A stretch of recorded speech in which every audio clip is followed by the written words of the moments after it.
Okay, this is just a totally unscripted video about how transgender art just goes so f***ing hard. This kind of hit me the other day when I was listening to a dubstep artist called Violet Pony. Right now, Violet Pony seems to be single-handedly reinvigorizing the dubstep music genre. I was listening to this new Violet Pony album, thinking about how hard it goes, how insanely good it is, how strange, and how much outside-the-box thinking is going into this thing, and I thought to myself, oh yeah, this bitch is trans.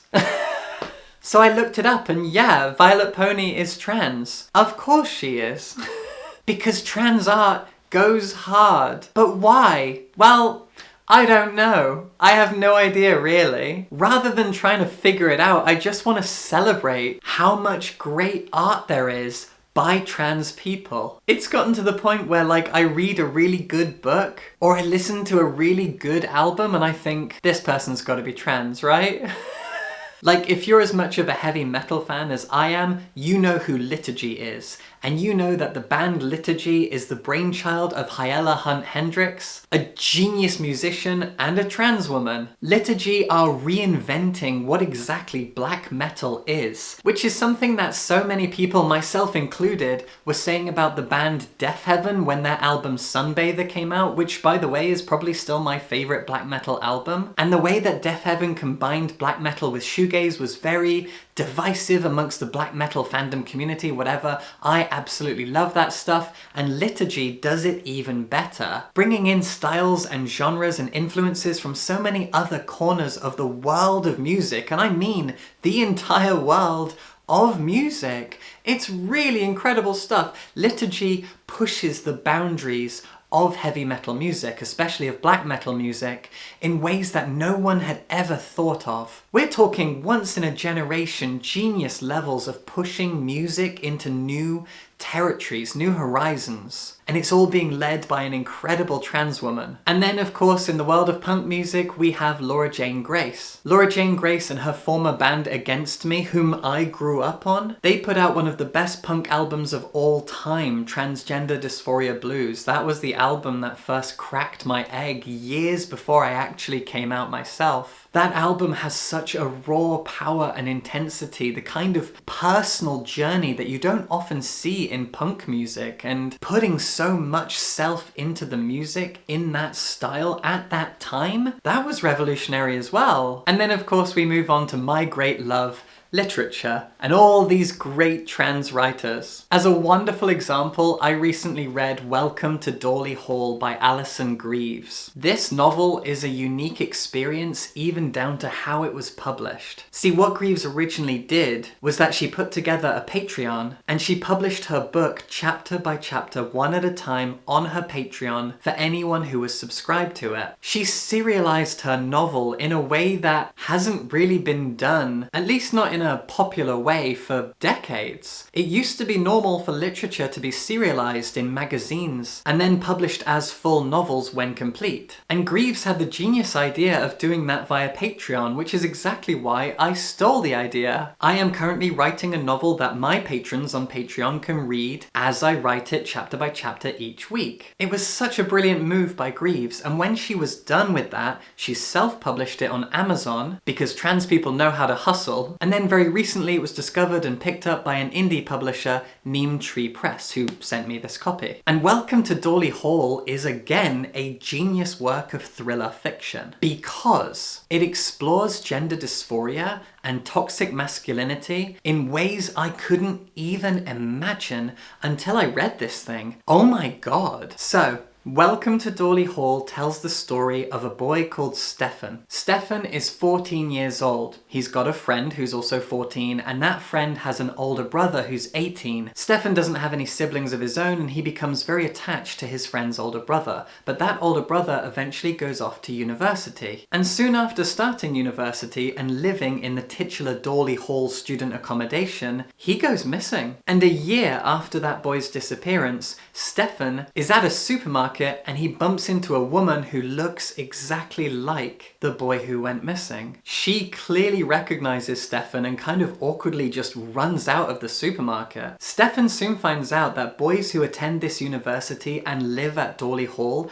often go missing, and girls who look like them often end up turning up. Stefan develops a theory that Dolly Hall helps closeted trans women come out, start hormones, get a new wardrobe, get a new life, disappear from society and reinvent themselves as their new preferred person. And as it turns out, Stefan is in fact trans. And so when he's 18, he attends the university and he tries to get the attention of Dolly Hall so that the people there will take him in and help him transition. But what ends up happening is that they capture him and imprison him in some sort of cell in the basement where there are other boys who are also being imprisoned. Because Stefan was only kind of right about what Dolly Hall does. It is a place for male to female transitioning, but not in the way Stefan hoped or expected. And from here, a thriller begins. What exactly is Dolly Hall? What is it doing to these boys? And why? And Stefan is in a unique position, but I can't really tell you why. I would love to talk about this. And the thing is, the big twist about what Dolly Hall is actually revealed pretty early on. This is a 400-page novel, and the twist about what Dolly Hall is and what they're doing, it's all revealed within the first quarter, but it's such a big reveal that I don't know if I want to spoil it. So I'm going to spoil it, but I'm going to warn you now. If you don't want to know, there's a timestamp on the screen you can skip to where I'll talk about a few other things instead and keep rambling about how trans people are better at art than everyone else. The twist that we learn very early on, but is such a magnificent, exciting thing, is that the other boys who are imprisoned have all done bad things. Mostly things related to masculinity. They are toxic. They are abusive men. And Dolly Hall is a place for them to get fixed. Dolly Hall imprisons these men and forces them to transition. And all the girls who are working at Dolly Hall that Stefan meets, who are all beautiful, happy, passionate young women, they all used to be boys imprisoned there, but they got fixed. They were forced to transition. Dolly Hall is not a pro-trans place. It is a place that forcefully transitions boys into girls in order to remove their toxic masculinity. That is wild. And Stefan is unusual because he's actually trans and actually wants all of the things that Dolly Hall is offering. Dolly Hall is not a good place. It is a place that kidnaps and punishes toxic men. But Stefan wants what they provide.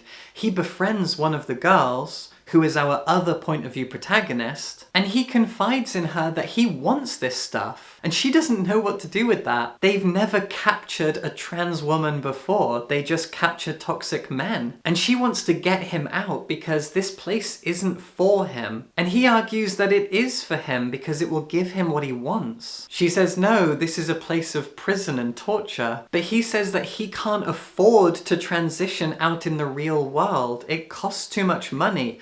I know it does. And it shouldn't, so there's a heavy bit of political commentary about the gatekeeping of transition, about how transitioning costs money. I'm going through voice training right now, that's why my voice sounds like this. And I had to do a GoFundMe in order to raise the money for these lessons, which we shouldn't have to do. And so Stefan decides to pretend to be one of these toxic boys who got imprisoned, just so that he can go through this free transition, which is being forced on all of the others, because it'll be free, because it's what he wants. And he has to pretend to be a toxic asshole. Dolly Hall is using money and resources to force young cis men to transition to curb their violent tendencies, instead of using those money and resources to help vulnerable trans women transition more easily and for free, and in safety as well. And all of that gets explored here so brilliantly. I absolutely adore this book. It explores explores toxic masculinity and transitioning, and the culture and economics and politics around being trans, especially in the UK right now, in ways I never would have thought of. It's a work of genius. Oh my god, this is an amazing book. I also just read My Heavenly Favourite by Lucas Reineveld. Reineveld is a Dutch author whose first novel, The Discomfort of Evening, won the International Booker Prize. And My Heavenly Favourite is a terrifying work of fiction, very much inspired by Nabokov's Lolita, but doing something very, very different. I think this book is better than Lolita, and I think the fact that Reineveld is trans has something to do with it. My Heavenly Favourite is told from the perspective of a village vet who becomes obsessed with an underage farmer's daughter. She is 14 years old, neither of them are ever given names, and he wants her, he fantasizes over her, he spends more and more time with her trying to seduce and groom her, and we see all of this from his perspective. It is horrible. It's written in an incredibly alluring and beautifully poetic way, where every single chapter is a full paragraph. There are no paragraph breaks in here, and hardly any sentence breaks. One chapter might also be a paragraph and a single sentence. There is a dreamlike quality to it as well. Our protagonist fantasizes as much as he lives in the real world, and the way that fantasy and reality blur in his narrative is dizzying and hypnotic. It can genuinely be hard to tell if something is in his head or not, but what makes this such a unique and palpable text from where I'm standing is the attention given to this young girl. The vet is our point of view protagonist narrator person, but we get to know her on such an intimate level, which really separates this from its biggest influence, Lolita. See, this young girl is struggling with gender dysphoria, she's struggling with delusions, her imagination runs away from her, she's clearly very mentally ill, she's a complex, confusing, strange young character who absolutely contains multitudes. And I think it might be Reineveld's trans experience that allows him to write from these different perspectives. Write about a young girl with gender dysphoria, a young girl who is mentally ill and vulnerable, and yet also a young girl who is full of courage and imagination, and a kind of bold strangeness. The way that she talks to strangers, the way that she talks to friends and family is kind of off-kilter. I read her as someone who is probably neurodiverse, as well as everything else. She's given so much attention as a character, as a protagonist, even while being seen through the eyes of an obsessive, middle-aged male predator. That kind of framing of character is hugely unique, and I do think it's Reineveld's experience as a trans man that allows him to write like this. Absolutely brilliant. And of course, I could go on and on about the unhinged trans horror of writers like Alison Rumfitt and Gretchen Felker-Martin. Authors who push the boundaries of horror by writing about haunted houses and body horror and Lovecraftian monsters in ways that definitely unsettle even the most seasoned fans of horror fiction. These authors are writing horror that is so unhinged and so aggressively political that it makes you feel genuinely sick. They are bold in their aggression, bold in their approach to horror fiction and what it can be in terms of allegory and metaphor, but also bold in just how they write their characters and the horrific events in their novels. When I read the novels of these two amazing trans women, I sometimes feel like they're writing as if they have nothing to lose. Both of them are writing about transphobic societies and political agendas, and it feels like they have suffered so much. We've all suffered so much at the hands of patriarchy and transphobia. They're writing horror as if the end of the world has already happened and we have nothing left to lose, so we might as well show our darkest sides while also being very, very smart with our political allegories. And yes, of course, in a rambling video like this one, I'm going to talk about my own book as well. Managing and Other Lies is a collection of short horror stories that I wrote, and I now have a kind of complicated relationship with this book now that it's finished and out in the world, because this book took so much out of me. I've called this book an exorcism a few times now because that's really how it felt. I felt as though